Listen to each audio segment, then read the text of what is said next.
Mami di rumah harus tahu hack ini.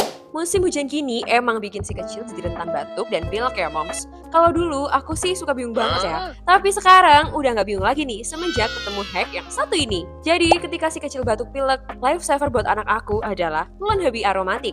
Ini dia. Selain wangi, kandungan kaju put oil pada telon habi aromatik ini juga bisa membantu meredakan batuk pilek pada si kecil loh, Mom. Bahkan telon habi aromatik ini biasa Momin pakai untuk campuran diffuser. Selain ruangan jadi wangi, hack ini juga bisa membuat pernafasan si kecil jadi lebih lega. So, udah pernah cobain hack ini juga belum, Moms? Sharing di kolom komentar ya.